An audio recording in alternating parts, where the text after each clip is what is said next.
შეიძლება ითქვას, რომ რუსთაველის გამზირი პროტესტის ახალ ფორმას მიმართავს, ვინაიდან გედევან ფოფხაძე და დარეჯან ცხვიტარია ერთადერთი არ არიან, ვინც დღეს შიმშილობა დაიწყო და რომლებიც მოითხოვენ პატიმრების გათავისუფლებას და მოითხოვენ ქვეყანაში სამართლიანი არჩევნების ჩანიშვნას.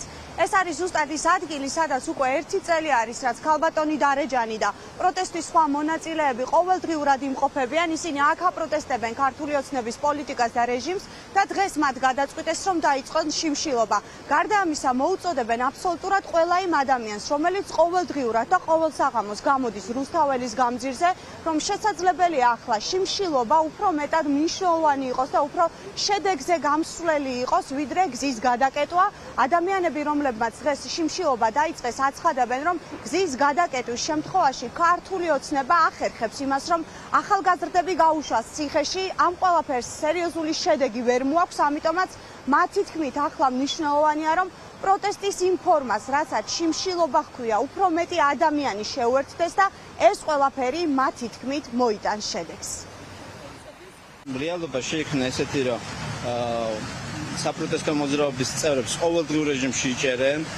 ქვეყანა ძალიან ფორსირებულად და დიდი ნაბიჯებით მიდის დიქტატურისაკენ და ერთადერთი რაც ამ პროცესს შეაჩერებს ის, რომ ეს ყველაფერი ისევ ჩადგეს პოლიტიკურ ჩარჩოში. თუ ჩვენ არ შევთანხმდებით იმაზე, რომ ქვეყანაში არ უნდა იყოს გაყალბებული არჩევნებით არჩეული პარლამენტი და არ უნდა იყოს პატიმრები, ქვეყანა უბრალოდ ვერ განვითარდება. ქუჩის გადაკეტვა არ არის ერთადერთი პროტესტის ფორმა, რომელიც უნდა გამოვიყენოთ. ამ ფორმით ჩვენ უნდა მოვახდინოთ ახალი საპროტესტო კერის გაჩენა. რასაც რუსთაველის გამზირის გადაკეტვის გამო, რაც კონსტიტუციური უფლებაა ხალხის, აკეთებს ხელისუფლება, ახლა მე მიმაჩნია, რომ ამას ჩვენ უნდა დავუპირისპიროთ პროტესტის ახალი ფორმა. ამ შემთხვევაში ეს არ არის რადიკალურად ახალი ფორმა, მაგრამ არის ის ფორმა, რომელიც არის ეფექტური და რომელიც ჩემი აზრით ამ ვითარებაში არის ადეკვატური იმ რეალობის, რომელიც შექმნა რეჟიმმა. უკანონოდ ხელისუფლება, რომელმაც გააყალბა არჩევნები, მიითვისა ხელისუფლება, ადამიანი მისთვის რომ არაფერი ღირებულს არ წარმოადგენს და ბრძოლა აუცილებელია მივმართეთ ჩვენ უკიდურეს ფორმას, ეს არის შიმშილობის ფორმა. ძალიან ბევრი ვიყავით სიაში და ამ სიიდან 10 თუ 15 ადამიანი დაკავებულია.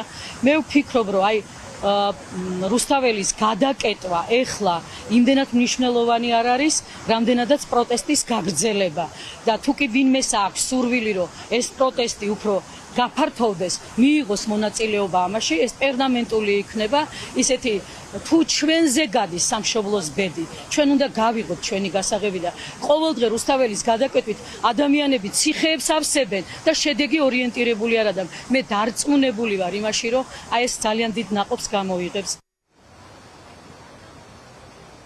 პროტესტის უკიდურეს ფორმას მიმართეს ადამიანებმა, რომლებიც უკვე წლები არის, რაც ქართული ოცნების პოლიტიკას აპროტესტებენ და დაიწყეს დღეიდან შიმშილობა პარლამენტის წინ და შეიძლება ითქვას, რომ მოუწოდებენ რუსთაველზე იმ ადამიანებს, რომლებიც ყოველ დღე გამოდიან აქციაზე და რუსთაველის გამზირს კეტავენ, თუ კი მათ ჯანმრთელობის მდგომარეობა მისცემთ ამის საშუალებას, აუცილებლად შეუერთდნენ მოშიმშილეებს და შიმშილობამ უფრო ფართო წრე მიიღოს იმისთვის, რათა ეს ყველაფერი გავიდეს შედეგზე, იმ შედეგზე, რასაც პოლიტიკური პატიმრების გათავისუფლება და სამართლიანი არჩევნების ჩანიშვნა ქვია.